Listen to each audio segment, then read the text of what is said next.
Bienvenidos a todos los que nos escuchan a través de la señal de Radio UACM en este espacio que hemos llamado Charlas en Cuarentena y que es un encuentro con los protagonistas de la Universidad Autónoma de la Ciudad de México. En esta ocasión nos encontramos en compañía de Alejandra Rivera y de la maestra María Elena Durán, quienes nos ayudan a entender cuál es la importancia de este proceso de llegar a encontrar una vacuna y también la importancia de participar en este proceso de vacunación. También me acompaña en la conducción de este programa mi compañero Eduardo Sánchez, a quien doy la bienvenida. ¿Cómo estás, Eduardo? Buenas tardes. Hola, ¿qué tal? Buen día, buenas tardes. En el momento que nos estén escuchando en esta transmisión y al mismo tiempo en este podcast, bueno, pues sin duda retomar el tema de los mitos y realidades de las vacunas, un tema tan actual, un tema que nos compete a todos en cualquiera de los sentidos. Aquí en Charlas en Cuarentena hemos tomado la decisión y sobre todo abonando a que nuestras profesoras de la Universidad Autónoma de la Ciudad de México realizan investigaciones y también realizan no solo eso, sino divulgan a través de sus clases y con los estudiantes, sobre todo específicamente del plantel San Lorenzo Tezonco, pues este tema de las vacunas visto desde la bioética y la biopolítica y por supuesto la biología. Entonces creo que será interesante seguir viendo estas aristas, ¿no? Viendo este tema desde estas aristas. Y bueno, pues yo dejaría, pues para comenzar esta segunda parte de las charlas, con quien quiera responder específicamente con la profesora Durán sobre la necesidad de la ciencia, ahí nos quedamos, por qué la ciencia recurre a las vacunas, cuál es este proceso, cómo se dio este proceso, que, bueno, pues sin duda vamos a comenzar a entenderlo. Adelante, profesora. Bueno, pues muchas gracias otra vez por la invitación y les agradezco a todas las personas que nos están escuchando que estén con nosotros. Bueno, un asunto de las vacunas es que a lo largo de la historia los científicos se han preguntado, primero, fascinado por el mundo microscópico. Eso es lo primero que pasa, ¿no? Todas las personas que alguna vez nos hemos asomado a un microscopio, si ustedes no lo han hecho y tienen oportunidad de acercarse a algunos de nuestros planteles, pues seguramente será una muy grata experiencia. Es maravilloso asomarse a una gotita de agua y ver un montón de microorganismos. Muchos de ellos son de vida libre, pero también hay algunos de ellos que producen enfermedades, ¿no? Entonces, un asunto que ha preocupado al hombre como humanidad es el asunto de cómo nos enfermamos, ¿no? Y cómo le hacemos para sobrevivir a esa enfermedad, ¿no? Las poblaciones humanas han sido diezmadas por múltiples razones, no solamente las guerras o el hambre, como ya habíamos comentado, sino también por las enfermedades, en particular las epidemias, ¿no? Las epidemias que han sido famosas desde la época ancestral, ¿no? Y en este sentido, pues la ciencia ha buscado responder a esto buscando mejores formas de no solamente tratar la enfermedad, sino de evitar la enfermedad.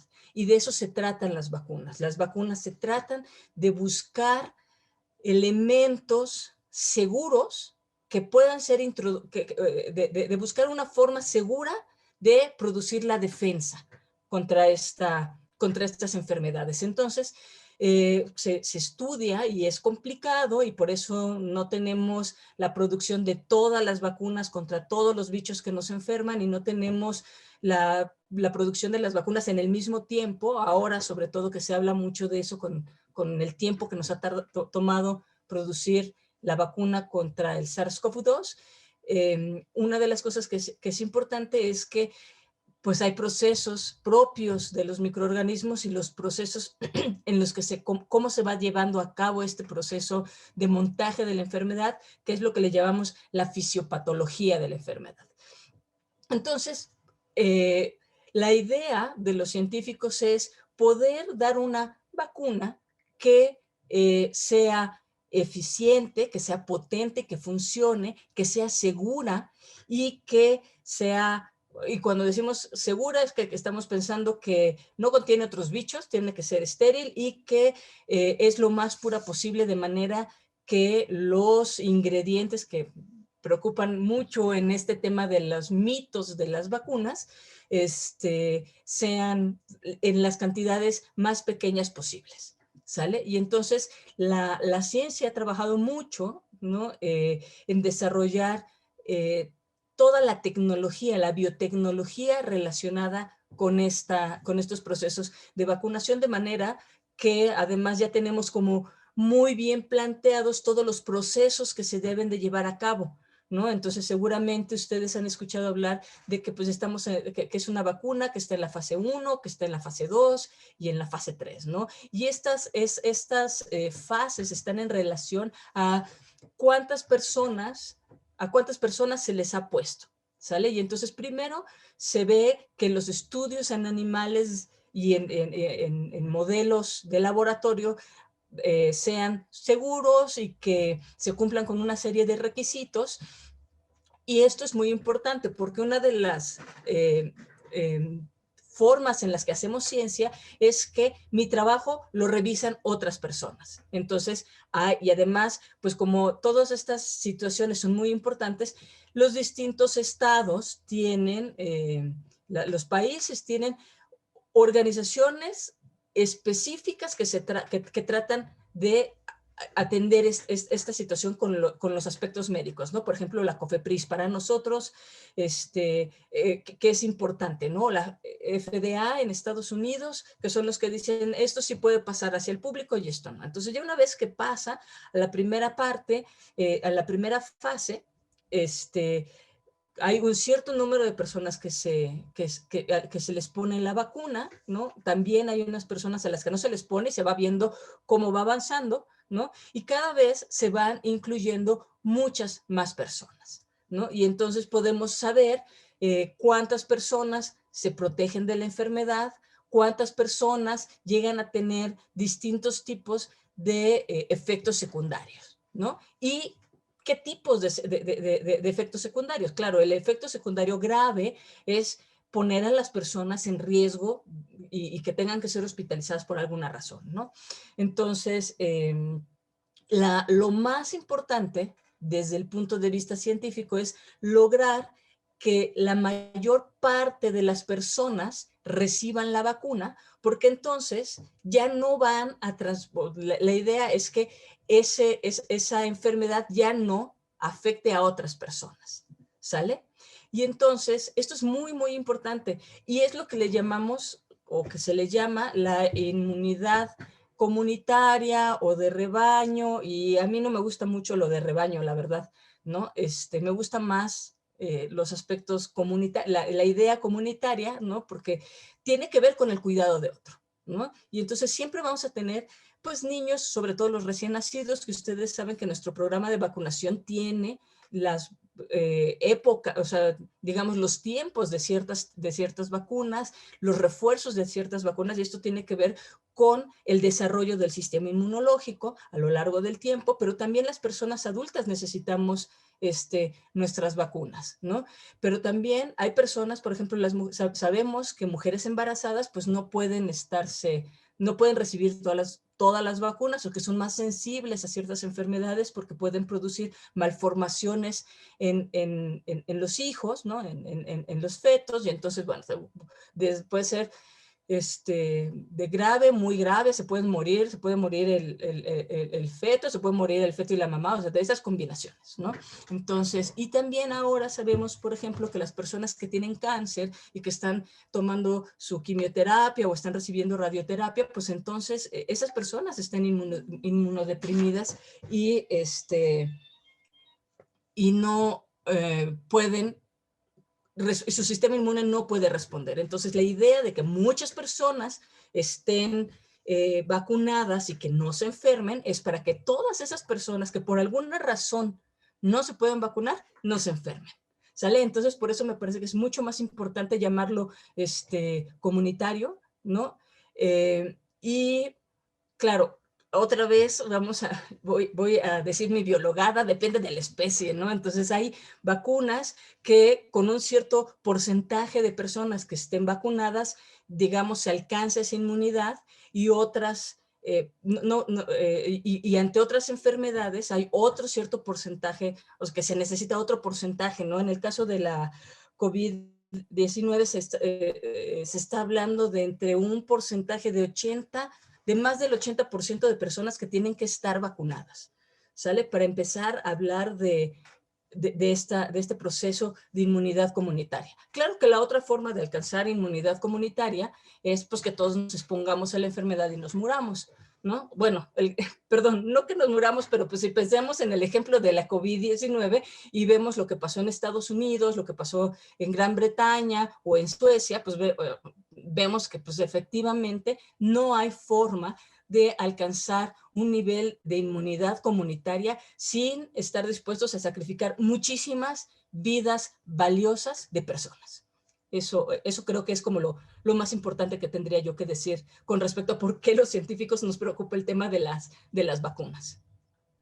Muy bien, yo tengo una pregunta, pero no sé si antes aquí los que estamos interviniendo, Isaías o Alejandra, quisieran comentar algo, pero tengo una última pregunta con este tema a la doctora, que nos hable en algún momento, que se pueda, sobre, hay distintos tipos de vacuna, entiendo, pero que nos pueda hablar un poquito de ello, pero bueno, no sé, quiero ceder el micrófono a ya sea Alejandra o Isaías, adelante.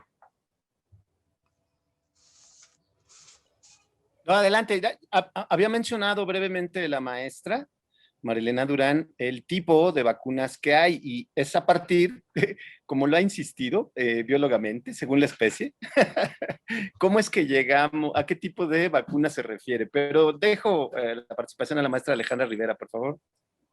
No, en realidad yo lo que quería señalar es que efectivamente la inmunidad comunitaria es la forma en la que podremos decir que la pandemia va a dejar de ser pandemia, cuando lleguemos a un punto en el que pues todos tengamos un nivel de protección ante ello, ya sea como en forma natural, pero deseablemente a través de pues el proceso de vacunación. Y es por ello que es tan importante hablar de las vacunas y de pues bueno, la variedad de vacunas que existen ahora nos permiten imaginar que en un mediano plazo llegaremos a ese nivel. Y eso es importante decirlo. La inmunidad de rebaño no se logra en un mes o en dos, ¿no? O sea, es un proceso largo. Y si no hay un tratamiento, si no hay una vacuna, justo lo que señalaba Mari es lo que vamos a ver es muchísima gente que moriría, que se expondría a la enfermedad, que tendría secuelas de la enfermedad, y eso tiene un costo muy caro para la salud pública, no solo en términos del tratamiento, no solamente en términos de la muerte de personas, de vidas, ¿no? Valiosas, sino también en términos de la economía, en términos de la ocupación hospitalaria. Entonces, por ello es importante situar a la inmunidad comunitaria como un proceso que nos compete a todos. No solamente es algo que tienen que ocuparse un grupo específico por edad o un grupo en concreto por clase social o que sea solamente labor del Estado, ¿no? Sino que en ello nos vinculamos todos como una especie viviente que está siendo pues amenazada por esta enfermedad.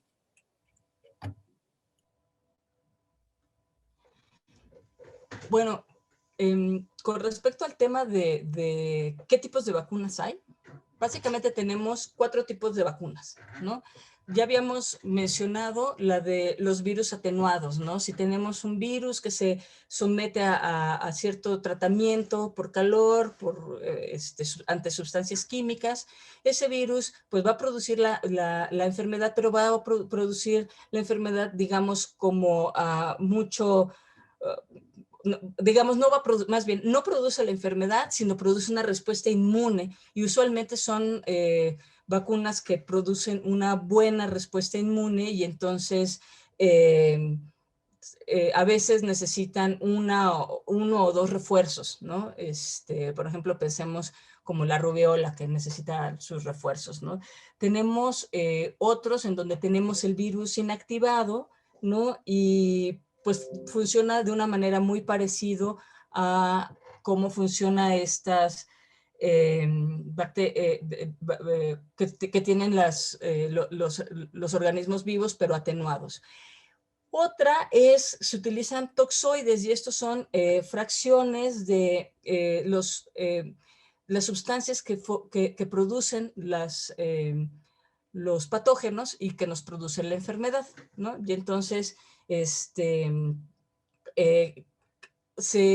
no se crea contra justamente al microorganismo, sino contra las sustancias que produce el microorganismo, por ejemplo, el tétanos, ¿no? Entonces se produce contra el toxoide tetánico, ¿sale? Y por último, tenemos las que ya son recombinantes, que hacen contra subunidades, contra polisacáridos. Cuando digo polisacáridos es que ustedes se pueden imaginar todas las células, que tiene, se imaginan un baloncito, por ejemplo, y que este baloncito tiene sus piquitos, ¿no? Y esas son proteínas, y usualmente las proteínas están más o menos despeinadas porque tienen otros piquitos que son azúcares, distintos tipos de azúcares, y entonces esta parte es muy importante porque todo eso, esas proteínas y los azúcares son en realidad, se los pueden imaginar ustedes como los puertos donde se van uniendo, ¿no? Entonces, son donde se llevan a cabo las interacciones de las que hablábamos en la otra parte, ¿no? De la plática, ¿no? Entonces, se necesita unir. Entonces, pensemos, por ejemplo, ahorita con la vacuna que se está poniendo, la vacuna de Pfizer, ¿no? Es una vacuna que se hace poniendo el RNA mensajero en unas microcápsulas lipídicas. Lipídico quiere decir que tiene su burbujita, son unas capsulitas que son de grasa y esto de lípidos que les permiten unirse a las membranas celulares, pero además protegen al RNA mensajero. El RNA mensajero que se pone codifica para una proteína, ¿sale?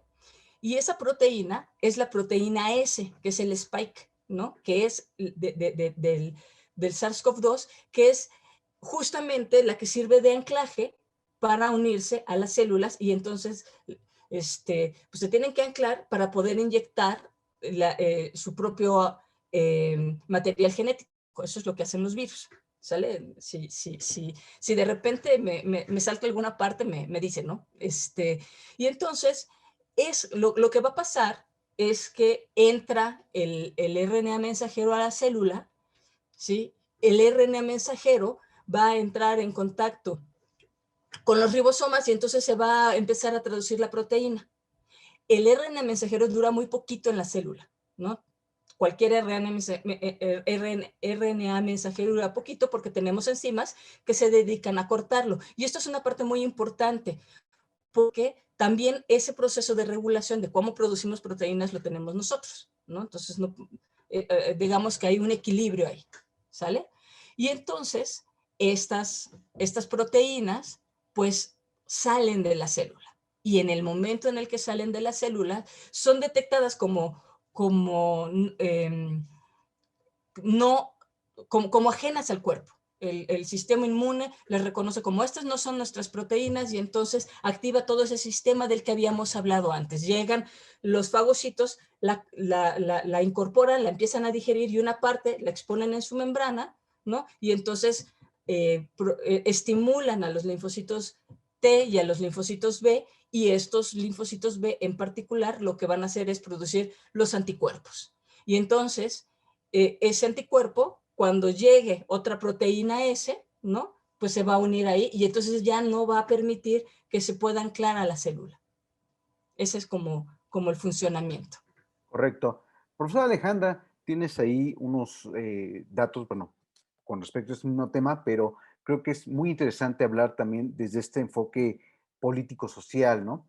Y creo que y es el tema de pues el plan de vacunación que existe en nuestro país y que, bueno, pues nos explicarás ahorita de ello, si bien data por lo menos desde el siglo XX, el siglo pasado, y bueno, podríamos que nos hables ampliamente, por favor, de ello. Claro que sí. Pues mira, el programa de vacunación en México es en realidad uno de los, hasta hace todavía algunos años, uno de los más exitosos a nivel mundial. Y ello se debía precisamente a su carácter doblemente obligatorio, ¿no? Es decir, todas las personas, todos los niños, por ejemplo, y las niñas en edad escolar tenían que, para ingresar a una escuela, estar vacunados, ¿no? Y por el otro lado, su gratuidad. Esto significa que las vacunas eran otorgadas por el Estado para que todo el mundo tuviera acceso a ellas, ¿no? Entonces, el programa en vacunación en México contempla por lo menos 12 vacunas. Señalaré solamente como las que me parece que son indispensabilísimas, aunque ciertamente es necesario que todas las personas se las pongan, y sobre todo pensando más bien en el enfoque de que hubieron enfermedades que fueron brutales, ¿no? En términos epidémicos para el país y que gracias a estas vacunas pues salimos adelante. Entonces está la vacuna de hepatitis, también está la vacuna Sabin contra la poliomielitis, que acuérdense que fue una enfermedad que cobró mucho la salud de la población, más o menos a principios del siglo XX. La vacuna del rotavirus, la triple viral, que esa es muy interesante, es la vacuna que en una sola toma se da sarampión, rubiola y parotiditis. La vacuna contra la tuberculosis, que es importante verlo, la mayoría de estas vacunas han permitido erradicar o minimizar en una expresión relevante la aparición de estas enfermedades, pero prevalecen. La tuberculosis sigue siendo una enfermedad muy, muy importante y muy agresiva en la población. La vacuna contra el neumococo, la polivalente, que incluye difteria, tosferina, tétanos, poliomielitis e infecciones por Haemophilus influenza. La vacuna de la difteria, de la tosferina y el tétanos. La vacuna contra la influenza y recientemente la vacuna contra el VPH, que se incorporó también al cuadro de vacunación básico. Ahora bien, entre estas vacunas, bueno, pues lo que vamos a ver es también un programa de vacunación. Lo que estamos viendo ahora mismo es un programa de vacunación que desde enero se empezó a formular en el país y que implica una serie de fases para tratar el SARS-CoV-2, ¿no? Entonces, en ese sentido, el programa incluye una serie de pasos, ¿no? Una serie de fases, sería más preciso decirlo así, en las que de forma general, de manera global, se está intentando atender a la población. Y en México podemos criticar, ¿no? el sistema, ¿no? de vacunación que se está implementando, pero también tenemos que tomar en cuenta una serie de factores que están allí presentes, ¿no? Y que tienen que ver con una población que socialmente ha estado, históricamente ha estado expuesta a ciertos factores de riesgos y que pues tenemos como colectividad un grupo de pues enfermedades, ¿no? O de condiciones preexistentes y que en el caso particular del SARS-CoV-2 terminan siendo factores de riesgo que justamente lo que posibilitan es un desarrollo mucho más negativo de la enfermedad. Entonces, en México la primera fase, la que estamos todavía en vías de concretar, tiene que ver con la atención a enfermeras, inhaloterapeutas, médicos, laboratoristas, técnicas y técnicos radiólogos, camilleros, etcétera, personal de limpieza e higiene, personal de ambulancias, es decir, todas las personas que trabajan en el ámbito de la salud. La segunda fase está orientada a la vacunación, que eso es algo que empezamos a ver hace unas cuantas semanas, ¿no? Hace más o menos un mes, el registro de las personas adultas mayores para dar pie al proceso de vacunación de los adultos mayores, comenzando con personas de 80 años y más, después de 70 a 79 años, de 65 a 69 años y de 60 a 64 años, ¿no? En ese orden más o menos está el esquema de quién va primero y quién va después. La tercera fase implica a personas, pacientes con comorbilidades, entre las que se incluyen la obesidad mórbida, la diabetes mellitus 2 descontrolada, la hipertensión arterial también descontrolada, la enfermedad pulmonar obstructiva crónica el asma, las enfermedades cerebrovasculares, el VIH, las enfermedades renales, la inmunosupresión y el cáncer. Y la cuarta fase está orientada hacia docentes ya en semáforo verde y al resto de la población, ¿no? Entonces, ¿qué podríamos decir de esto? Pues a lo mejor comenzar por cuestionarnos por qué al personal de salud y a las personas adultas mayores, ¿no? ¿no? Nos dimos cuenta de que hubo gente que se saltaba la fila, ¿no? Y que pretendía tener primero, ¿no? Por ser el director o la directora de un hospital o por ser el gobernador de lo que sea, pretendía saltarse la primera línea. Y eso es éticamente reprochable. ¿Por qué? Pues porque es el personal de salud el que está en la primera línea de acción ante la pandemia. Su salud y su integridad es fundamental para poder dar cauce, para poder atender al resto de las personas enfermas. Entonces, es tanto éticamente razonable como también socialmente adecuado que sean estas personas las que reciban primero la vacuna. Después, las personas adultas mayores, ¿no? Hay críticas con respecto a, bueno, ¿por qué comenzar con ellos, no? O sea, ya hay personas que lo dicen abiertamente, pues si ya de todas maneras ya están grandes, ¿no? Ya se van a morir y eso es objetable en muchos sentidos, porque en principio no son personas vulnerables, tenemos los datos suficientes como para decir que son las que están mayormente expuestas al riesgo de morir por complicaciones derivadas por la enfermedad.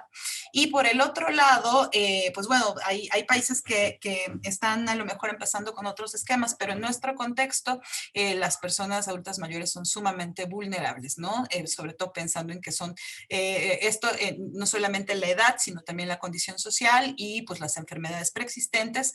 Vamos a encontrar que son las personas adultas mayores las que tienen también un mayor número de comorbilidades combinadas.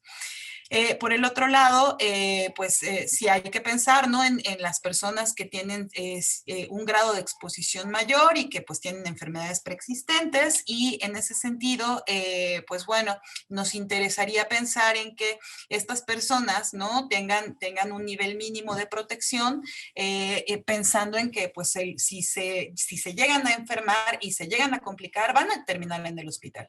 Entonces, justo lo que se espera es que no terminen hospitalizadas, mientras que pues a lo mejor una persona en menor edad o con menos riesgos de comorbilidades puede cursar una enfermedad, digámoslo, menos agravada, no benigna, no lo diría así, pero que a lo mejor puede, con cuidados en casa, mantenerse bien, ¿no? Y salir adelante después del proceso de enfermedad.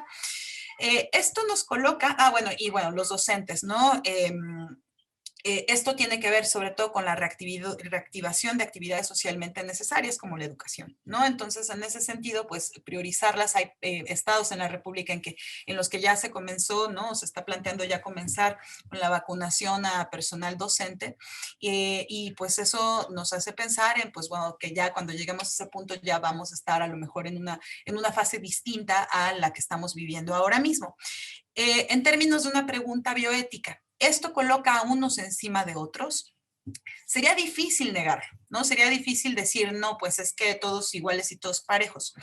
Eso, pues sí, ciertamente pone a unos primero que a otros en un término de prelación que no necesariamente tiene que ver con la valía de la vida, sino que tiene que ver con la situación de vulnerabilidad con la que pues a la que estamos sujetos debido a nuestra propia existencia. Es razonable empezar con ciertas personas para el cuidado, no de nuestra individualidad expresada en el cuidado de nuestra vida como cosa propia y única, sino como el cuidado de la vida de la sociedad, ¿no? Entonces, claro, podríamos decir, ¿y por qué no los niños? Y los niños, me parece que las niñas, los niños, por supuesto que también son importantes, pero en cuanto a los riesgos a los que están sujetos las personas más grandes y con mayor número de comorbilidades tienen un peor escenario. Entonces, sí es razonable en este contexto, por lo menos en el nuestro, comenzar con esas personas. Pensemos además que el acceso a las vacunas y las cadenas de distribución, la forma de conservar las propias vacunas, llegar a comunidades alejadas, nos pone también en circunstancia de pensar, bueno, ¿con quién empezamos? Porque tenemos un número limitado de vacunas y tenemos personas que corren más riesgos. Entonces, no se trata de verlos como una cosa de yo voy primero porque yo soy mejor o ellos van primero porque ¿qué les pasa? No, se trata de entender que estamos en un momento que por lo menos a nuestra generación no nos había tocado vivir una crisis de este tamaño. Entonces, eso sí nos tiene que poner en condición de preocuparnos por las otras y por los otros en términos no solamente del cuidado de uno mismo, sino en el cuidado de la colectividad, del cuidado de los demás. Entonces, en ese sentido, no solamente se trataría de pensar en esta posibilidad de que las personas más vulnerables se atiendan primero y que estén cubiertas primero, sino también de pensar, ponernos en situación de pensar que hay personas que todo el tiempo que permanentemente han estado invisibilizadas en sus propias vulnerabilidades y ahí sí tendríamos que hacer una crítica muy certera al respecto de quiénes son esas personas. Te podríamos decir de entrada, ¿no? Que nos parece que es súper preocupante que las personas trabajadoras sexuales están muy vulnerables, no solamente ante esta pandemia, sino ante muchas otras.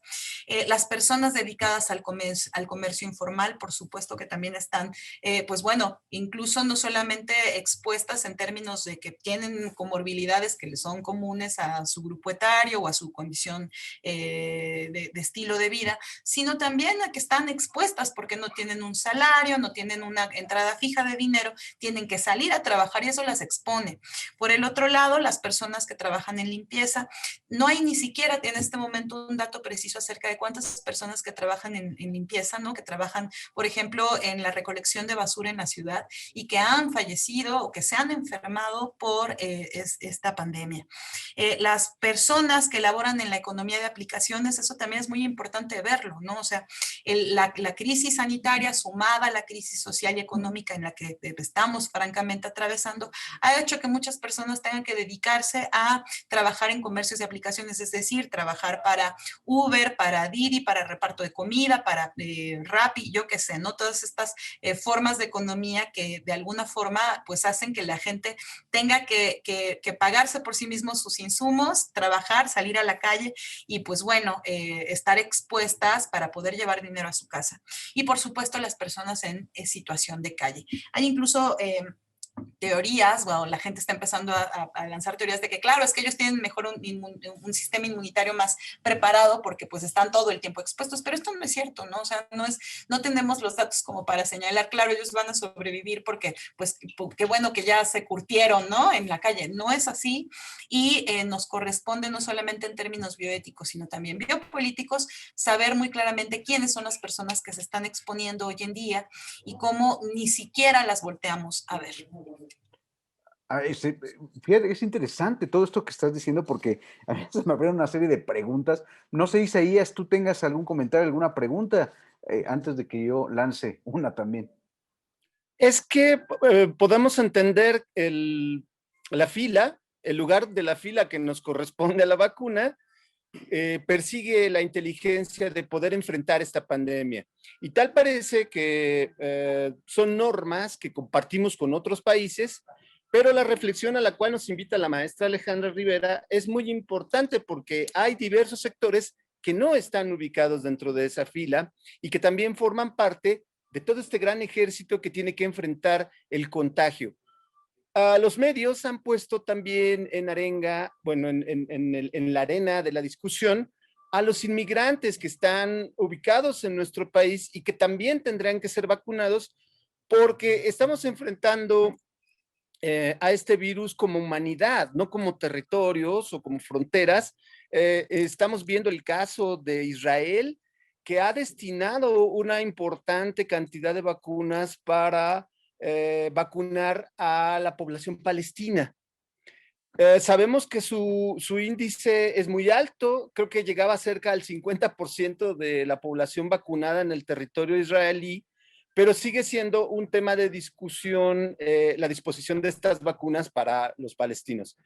Es decir, es un tema completamente de bioética y de biopolítica la administración de esta vacuna, porque ha sido una pelea de toda la humanidad y sigue siendo pues un ente que no respeta a ninguna de estas fronteras que nosotros si alcanzamos a distinguir pues como humanos, pero creo que nos lleva a la reflexión. Yo quisiera invitar a nuestras maestras a que nos ayudaran a entender cómo es este ejercicio del mercado mundial de las vacunas, porque estamos hablando de Israel con un alto porcentaje, de Estados Unidos con una maquinaria impresionante para la distribución de esta vacuna, y el caso de otros países como el nuestro, donde estamos esperando que nos den posibilidad en medio de todo este acaparamiento de las vacunas, ¿no es así? Pero sí, gracias a ella. Yo también quiero dejar otra pregunta, en un momento la puedan responder las profesoras, sobre el tema de las vacunas que han llegado, es decir, que ha llegado que está la Pfizer, que está la Sputnik, que está la China y que, bueno, esta sí me la voy a poner y esta otra no, porque igual si me la ponen me vuelvo comunista. Entonces, en estos mitos, pues, ¿no? Que puede suceder, que nos hablen de ello, por favor, que nos puedan un poco desmenuzar, por favor. Quizás, Mari, si quisieras comenzar hablando del tipo de las vacunas, ¿no? De los tipos de vacunas. Yo solamente diría eso, es importante ver que las vacunas que están llegando al país, ¿no? Y que están en este momento en distribución mundial, han pasado todas por las fases de prueba que ya señalaba María, es decir, ya pasaron de la fase 1, la fase 2 a la fase 3, es decir, ya están clínicamente comprobadas, ¿no? Se hicieron ensayos clínicos para demostrar su eficacia. Entonces, es un mito pensar que pues justo, ¿no? Que si te ponen un tipo de vacuna te vas a volver comunista o te van a cambiar el ADN o te van a meter un chip para controlarte mejor o que vienen con luciferasa y entonces vas a brillar en la noche. Nada de eso ocurre. Tienen, digamos, una biotecnología distinta, ¿no? En cada caso, pero tampoco es a un grado tal en la que te vas a enfrentar a situaciones distintas si te pones una vacuna u otra o vas a estar más, mejor defendido, ¿no? Que con un tipo de vacuna o con otra. Todas están más o menos en un rango de entre el 89 y el 95% de eficacia, ¿no? Entonces, aquí lo importante es justamente esta otra parte que tiene que ver como con las cadenas de distribución y con la posibilidad de que lleguen no solamente las primeras dosis, sino también las segundas dosis. Solo diría eso y que Mari nos explique más. Bueno, creo que una de las cosas importantes ya la comentó Ale, todas tienen un porcentaje de eficacia que es muy importante y que es bueno, ¿no? O sea, quisiéramos el 100%, pero pues no podemos, no hay forma de tener, cuando menos ahorita, todavía no tenemos esa eficacia. Lo que sí tenemos en 100% es que todas evitan que desarrollemos la enfermedad grave, ¿sale? Esto es bien importante porque si al evitar la enfermedad grave, pues disminuye la mortalidad y pues disminuye una serie de situaciones muy complicadas, ¿no? Para todos los que han tenido esa enfermedad grave, pues que tienen que estar con el tanque de oxígeno, que pueden tener problemas hepáticos, que no sabemos cuánto tiempo van a tardar en recuperarse de todas estas manifestaciones. Y de hecho, una de las cosas que es bien importante es, y por eso es muy importante vacunarse, es cierto que muchas personas adquieren la enfermedad y no desarrollan una forma grave, ¿no? O sea, eso lo sabemos desde el principio. Sin embargo, se ha reportado dos cosas que tenemos que tener en la cabeza, que es, primero, el riesgo de reinfección, ¿no? Entonces, el riesgo de reinfección ahí está latente. La vacuna, pues nos va a evitar, ¿no? Posiblemente nos va a evitar estas reinfecciones, al menos como, no sabemos si como la vacuna de la influenza, pero podemos tener un año de estar protegidos, ¿no? Pero lo más importante es que va a disminuir esos efectos secundarios, ¿no? Entonces, me parece que esas dos partes hay que tenerlas como muy, muy presentes, ¿no? Porque de repente nos olvidamos de la reinfección, ¿no? Y la reinfección más o menos ha sido trazada alrededor de 3 meses, ¿no? Entonces, por eso es importante la segunda dosis de la vacuna, ¿no? Como hablábamos en la otra charla, decíamos que el sistema inmune tiene memoria y por eso funcionan las vacunas, ¿no? pero tenemos que estimular una buena cantidad de linfocitos tipo B que estén produciendo los anticuerpos para mantenernos protegidos, ¿no? Entonces esas son como dos de las cosas que yo quisiera decir. Y la otra cosa que me parece que es importante es que, por ejemplo, el gobierno de la Ciudad de México el día de hoy ya dijo que a partir del día 24, como ya llegan las vacunas Sputnik, las va a ir distribuyendo en distintas alcaldías, ¿no? Entonces, algo que mencionaba atinadamente Ale es que estos programas de vacunación, dependiendo de cómo vayan llegando las vacunas, se irán presentando cambios en su distribución, ¿no? Entonces, hay que estar muy pendientes al respecto de esta situación, ¿no? La biotecnología es muy parecida en muchos casos. Muchos utilizan RNA mensajero. No, la verdad es que ahí sí les fallo, no les puedo decir exactamente qué tecnología tiene cada una de las vacunas, ¿no?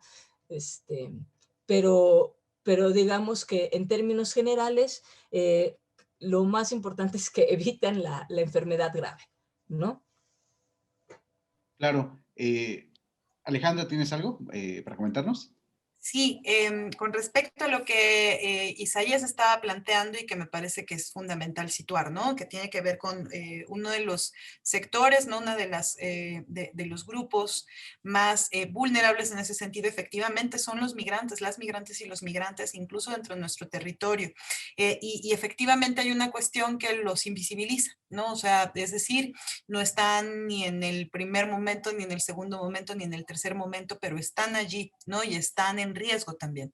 Y eso también me pone a pensar como ciertos países, ¿no? A través de una mirada nacionalista, sí suponen que lo más importante es proveer a su población, ¿no? A los ciudadanos, a las ciudadanas en su territorio con la vacuna.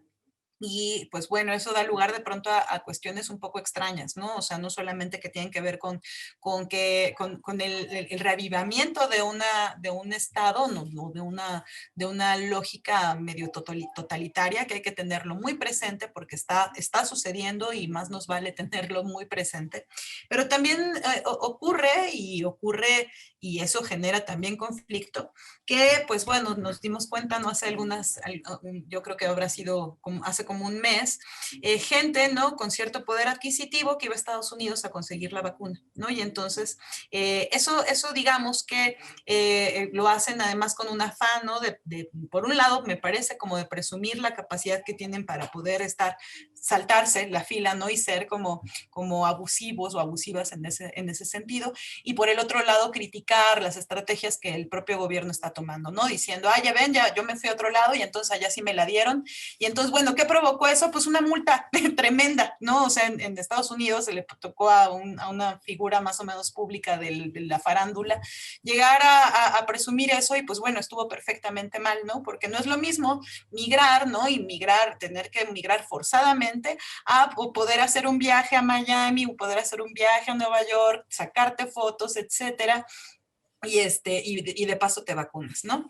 Por el otro lado están otras miradas, otras formas de trabajar con esto y, por ejemplo, Cuba está, hace poco vi la noticia, ¿no? Que Cuba está asumiendo que si las personas van a vacacionar a Cuba, serán vacunadas, ¿no? Entonces, sí vemos cómo hay diferentes lógicas, cómo no es que necesariamente la salida sea nacionalizarlo todo y entonces yo cuido a los míos y tú cuidas a los tuyos allá, porque efectivamente el fenómeno es un fenómeno global. Y es que o sea, los países debieran pensar un poco más allá de estas dinámicas muy locales, ¿no? O muy nacionalistas, porque los virus no tienen una nacionalidad y los virus saben hacer algo y lo saben hacer muy bien, y eso es mutar.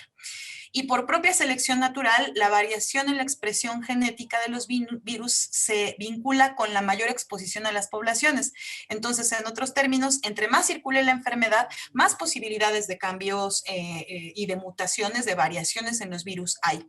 Entonces, si tomamos una lógica en la que yo voy a cuidar solamente a los de este país y a los otros no me importan, etcétera, lo que vamos a propiciar son más tipos de variantes. Ya en este momento circula la variante británica, la variante africana, se hablaba hasta de la variante de Guadalajara, parece que finalmente no es otro tipo de variante, pero lo que estamos viendo es que efectivamente entre mayor circulación haya, mayor posibilidad hay de que se hagan mutaciones, que eventualmente algunas no serán necesariamente drásticas, pero que en un momento dado, si sigue cambiando, ¿no? Si sigue estando en contacto con las personas, si sigue siendo circulando el virus, podría haber un cambio lo suficientemente grande como para que las propias vacunas pierdan efectividad. Por ello la importancia de situarnos, ¿no? Como en una mirada crítica acerca de que no es posible sostener una dinámica geopolítica en donde la vacuna solamente o las vacunas se den solamente a unos y no a otros. Y entonces yo cerraría con eso, o bueno, a lo mejor hablando un poquito acerca de que pues también las farmacéuticas son industrias. Y eso no se nos tiene que olvidar, ¿no? O sea, son industrias y funcionan con las leyes del mercado, ¿no? Y de pronto en el desarrollo acelerado de las vacunas, estos descubrimientos y su producción masiva, o sea, una parte tiene que ver con haber descubierto, ¿no? Y en esta lógica de mucha velocidad, de mucho contacto entre las comunidades científicas, pero lo otro tiene que ver con la producción masiva de las vacunas. Y eso es caro, eso cuesta mucho dinero, se requiere un arsenal de gente, de producciones para poder garantizar la producción masiva de una vacuna o de la otra.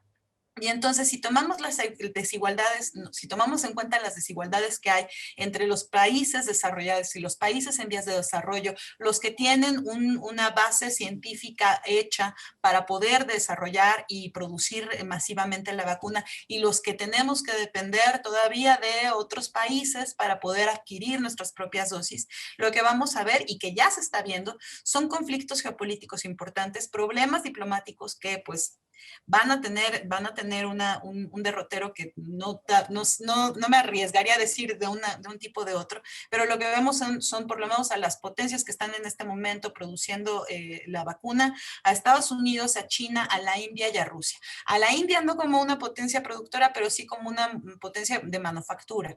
Y entonces, bueno, las tensiones políticas que hay entre las cadenas, ¿no? O sea, por ejemplo, tienes a Pfizer que tiene laboratorios en Europa, pero también tiene en Argentina, pero entonces las cadenas de producción y distribución pueden también estar bloqueadas, y entonces si los acuerdos son un poco así, si llega la mía, entonces, o si yo estoy aquí produciendo, entonces voy a bloquear un poco que llegue la tuya. Y los que peor quedan en este escenario son los países en vía de desarrollo, que no tienen ni para garantizar una compra completa, ¿no? Y no tienen la posibilidad de acaparar, de hacer la cobertura. Y por el otro lado, pues además de todo, necesitamos, no hay el recurso para obtenerlo, y necesitamos el apoyo pues de la ONU, por lo menos, y de otras instituciones que van tratando de generar menos desigualdad, ¿no? Entonces sí me parece que es muy importante que miremos que este fenómeno es súper complicado, pero que quien más pierde con esto, pues son las personas que están pauperizadas dentro del tercer mundo, de los mundos dentro del mundo, ¿no? Está la gente del cuarto y del quinto mundo, y los países en vías de desarrollo o tercermundistas, como prefieran llamarles, que no estamos en la posibilidad de producir, ¿no? De tener la base científica para producir nuestra propia vacuna, ni tampoco los medios materiales para poder hacer una distribución y una producción y una distribución amplia. Y eso es grave. Antes, no sé, Isaías, si tengas algún comentario, alguna pregunta, y quiero dejarla en cuanto la hagas, también otro tema para que no se nos vaya precisamente de esta charla sobre este movimiento antivacunas, por favor, que ahorita nos pueden hablar, pero Isaías, ¿tienes ahí algo? Pues mira, ya estamos en la etapa final de esta entrevista, nada más para recordarle al público que nos escucha que estamos platicando con nuestras profesoras, Alejandra Rivera y con María Elena Durán. Y nada más quería dejar la pregunta de si es posible en el escenario desarrollar nuestra propia vacuna.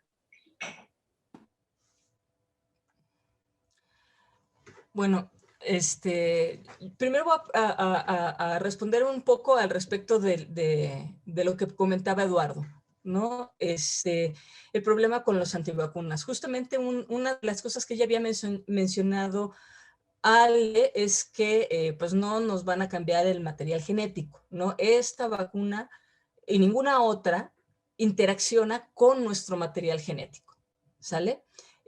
Muchas veces las personas dicen, ay, es que me están inyectando ADN. Pues sí, pero cuando yo me como mi manzana también estoy comiendo ADN, ¿no? Entonces, digamos que pues hay que como poner las cosas en contexto.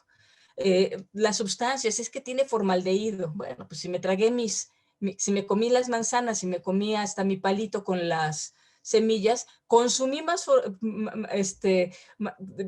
más sustancias tóxicas que las que, ¿no? Y formaldehído te produzco en la sangre. ¿Me explico? Entonces hay un momento en donde hay que recordar una máxima de la farmacología, ¿no? La dosis hace el veneno o hace la medicina, ¿no? Entonces es bien importante las dosis, ¿no? Y ahora, como les decía, pues se busca extraer todas las otras sustancias que se necesitan cuando se fabrica una vacuna para cuando ya se va a aplicar la vacuna, ¿no? Entonces, las vacunas ya muchas vienen en viales únicos, ¿no? Así que seguramente si han visto, por ejemplo, la influenza, sacan la vacuna, ¿no? Nos la ponen y tiran el vial, ¿no? Ahorita, pues también por motivos de producción y eso, cada vial trae 6 dosis. Entonces no hay forma, ¿no? O sea, eso, digamos, de que haya suficiente sustancias tóxicas como para que nos hagan cosas, ¿no?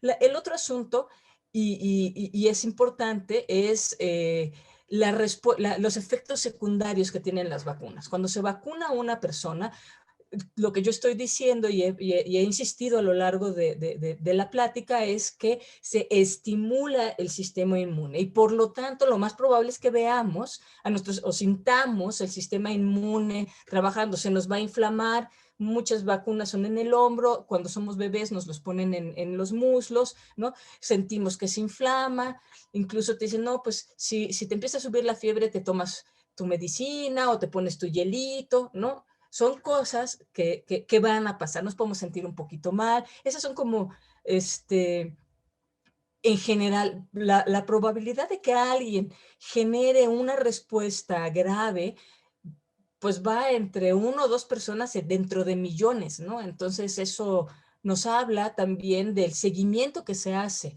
No es muy importante ahorita para la vacuna, después de que uno se vacuna, se le está pidiendo que uno se espere una media hora, ¿no? Y esa media hora no es ociosa porque nos están pidiendo que nos quedemos ahí para que estemos seguros de que no nos vamos con una reacción alérgica importante, ¿no?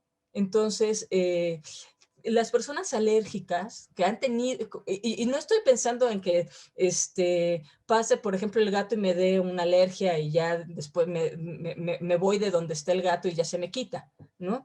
Sino estoy pensando en una alergia que termino yo en el hospital con un choque anafiláctico así, que no puedo respirar, que me tienen que intubar, o sea, con una serie de cosas, ¿no? Es que necesito que me pongan medicamento para tratarme eso. Si han tenido alguna de ese tipo, alguna reacción de ese tipo, lo más importante es que hablen con los médicos y que vean, ¿no? Si saben a qué han tenido ese tipo de reacciones alérgicas. Ahorita lo que se está señalando para este tipo de vacunas en particular, sepamos si somos alérgicos a algunos de los componentes de las vacunas, ¿sale? Entonces, justamente de estos factores que nos sirven para poder hacer la administración, ¿no? Pero la probabilidad es muy baja, entonces digamos que de todos los efectos secundarios, o sea, la probabilidad, lo que tenemos que tener en cuenta es que estas vacunas, estas enfermedades contra las que nos estamos vacunando, matan, ¿sale? Y entonces estamos evitando, por un lado, la muerte y por otro lado, la enfermedad grave, la enfermedad en su versión grave. Piensen, por ejemplo, en la polio. La gente ya no se quiere vacunar contra la polio, pero se le están olvidando que hay, pues yo creo que ya no queda alguna de estas personas todavía vivas por el tiempo, pero en los años 50 inventaron unas cosas que eran unos ataúdes para que puedan respirar. Entonces sí es o sea, estar confinado en vida con esas condiciones, estos respiradores metálicos, pues son cosas que ahorita ya no vemos y por eso se nos olvida, ¿no? Entonces, este tipo de cosas disminuyen, ¿no? Entonces, eso con respecto a los mitos, ¿no? Es muy grave que haya gente que decida no vacunar a sus hijos, ¿no? Es gravísimo, gravísimo. Gravísimo para los niños a los que los exponen. Incluso ahorita hay movimientos juveniles de chicos que tienen 18 años y entonces están pidiendo, por favor, ya no dependo de mis papás, vacúname, ¿no? O sea, así, gravísimos. La reaparición de enfermedades como la polio, que matan gente y que, o sea, perdemos eso. Y luego, esto me parece que es un asunto de vital importancia.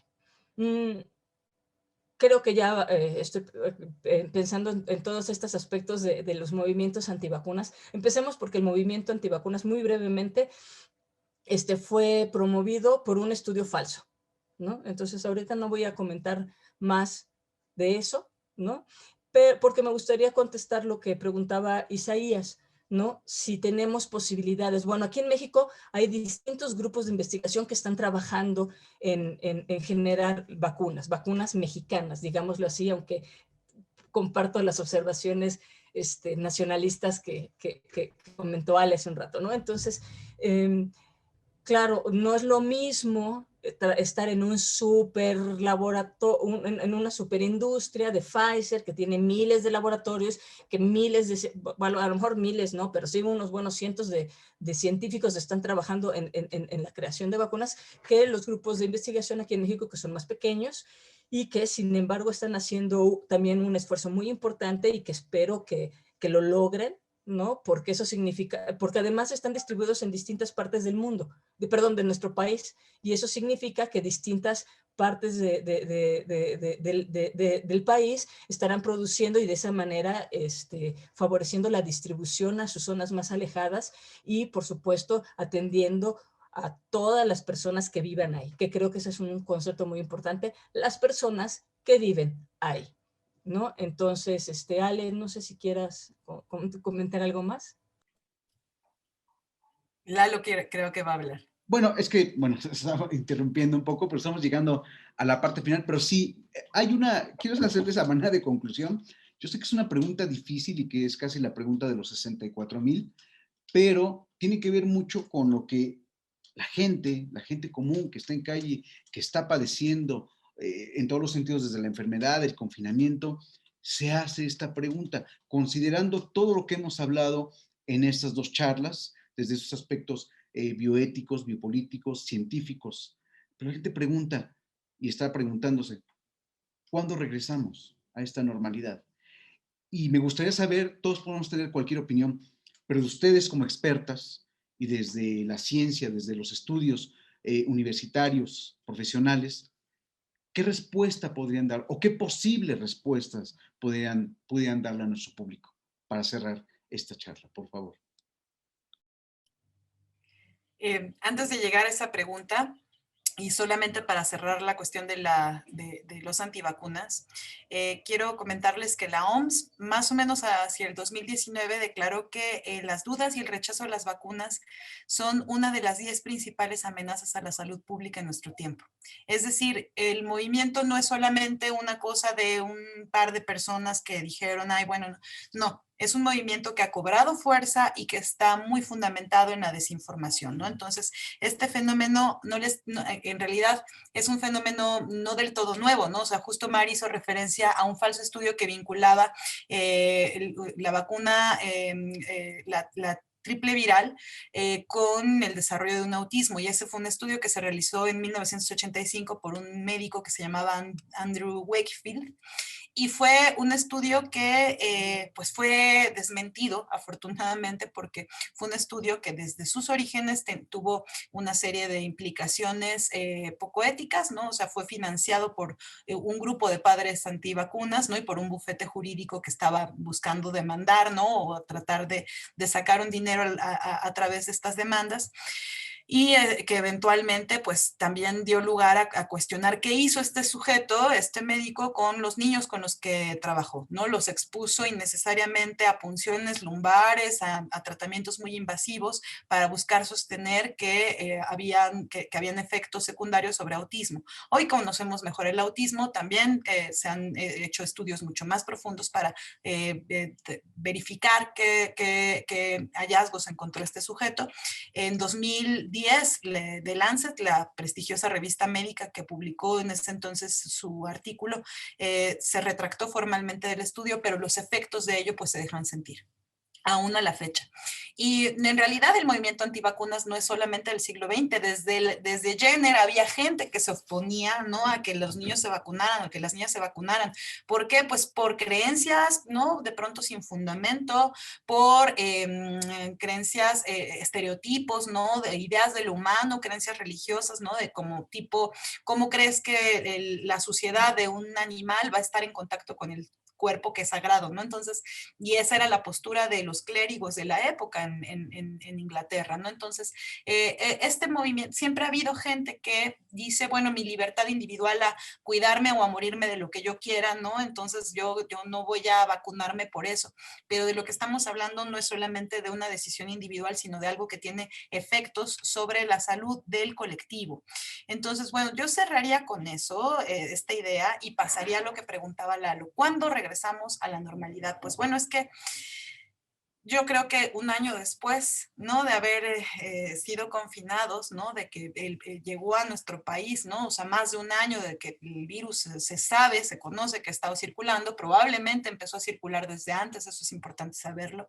Sí podemos decir que la normalidad que conocíamos ya no va a volver, no en la misma forma en la que la vivíamos, ¿no? Es decir, como en esta forma en la que voy, no sé, me meto a un bar y luego me voy a un antro y luego a comer. Va a pasar un tiempo para que esa forma de la sociabilidad vuelva a ser como nuestra forma cotidiana de ver a las personas.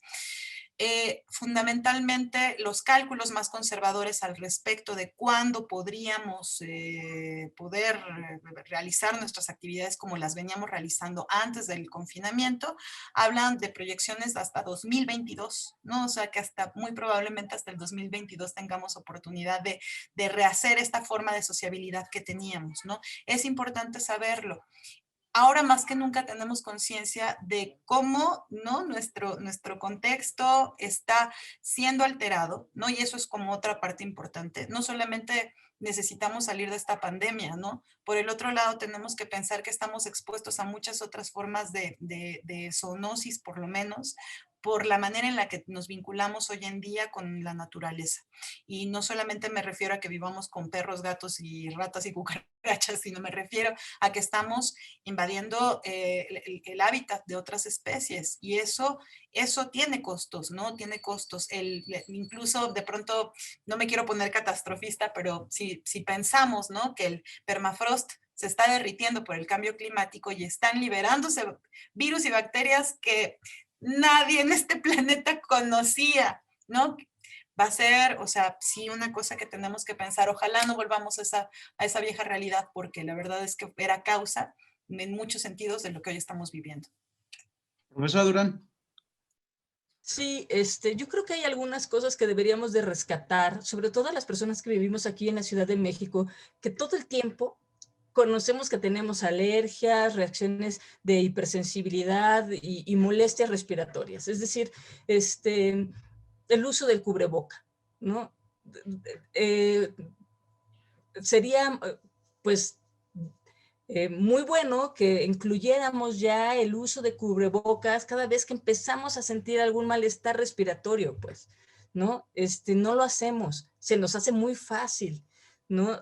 Creo que también reconocer que podemos, no solamente que me siento mal, sino que ese sentirme mal lo puedo contagiar a otras personas, es algo que deberíamos de, o sea, yo esperaría que ahorita ya todo el mundo fuera como muy consciente de eso, ¿no? El tema del lavado de manos y de la higiene, a veces está, lo dábamos por sentado, nos lavamos las manos, digamos, en el en el mejor de los casos, después de ir al baño, antes de comer, pero hay mucha gente que no tiene la posibilidad de lavarse las manos con agua limpia y hemos romantizado la idea, ay, mira, ya viste cómo hizo su maquinita para recibir un poquito de agua, o sea, romantizamos la desigualdad y eso no está padre porque no nos permite atenderla, ¿no? Debemos de asegurar que las condiciones de higiene sean lo mejor y ahora pues ya vemos, ¿no? No solamente cuando vamos a comer o vamos al baño, sino cuando me bajo del transporte público, pues lo ideal es darse una buena lavada de manos, no ir comiendo en el transporte público, aunque me acuso también como culpable, ¿no? O sea, ese tipo de actitudes creo que ahorita las deberíamos de estar poniendo en un nivel distinto de referencia, ¿no? No es algo que nos pese, sino que nos puede ayudar.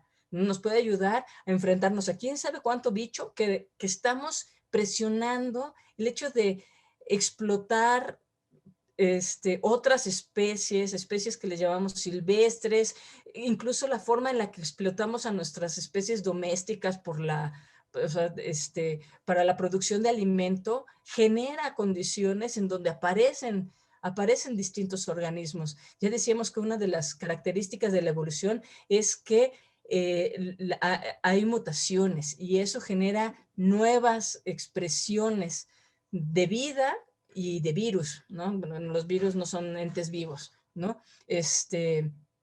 Pero generan cosas nuevas, ¿no? Y de repente nosotros como humanos hemos generado, no hemos respondido a la evolución en el sentido de que de repente aceleramos mucho procesos propios, ¿no?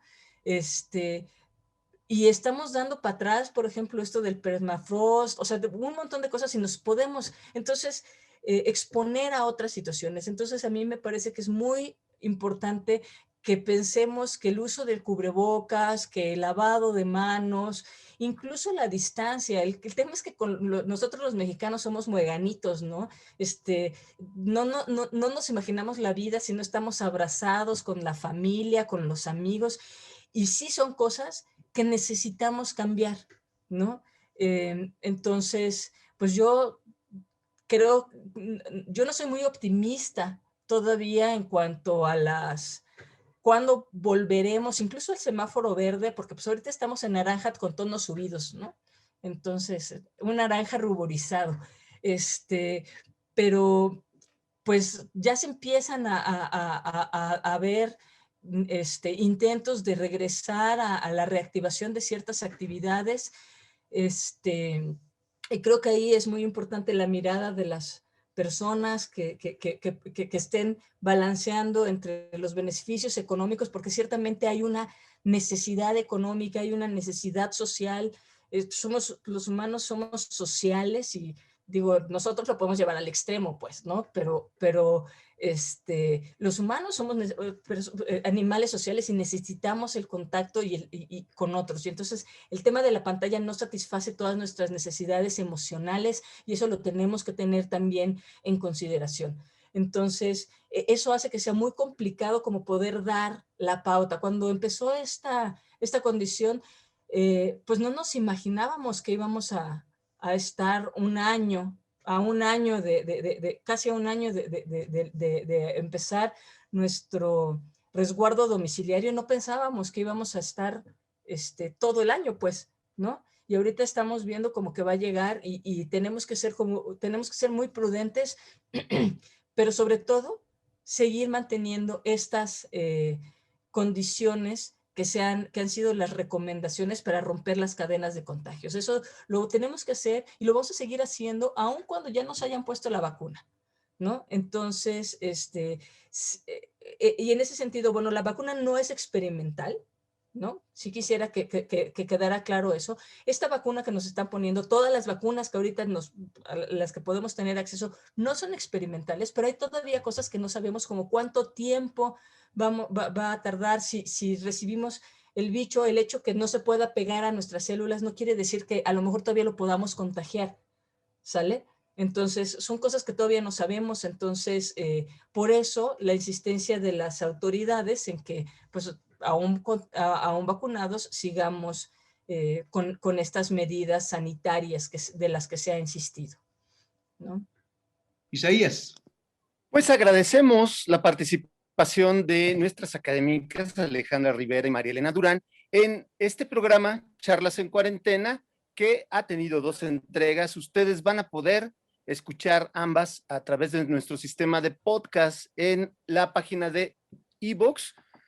Ustedes nada más buscan Radio UACM, pueden escuchar esto dentro de nuestra selección de programas especiales. Les quiero agradecer la presencia, la disposición, pues para construir una comunidad universitaria mucho más responsable e invitarlas a posteriores entregas de estas charlas en cuarentena. Muchas gracias. Pues no, gracias por la invitación a ustedes. Y gracias a ustedes. Muchas gracias y quédense en la señal de Radio UACM, suena a tu ciudad.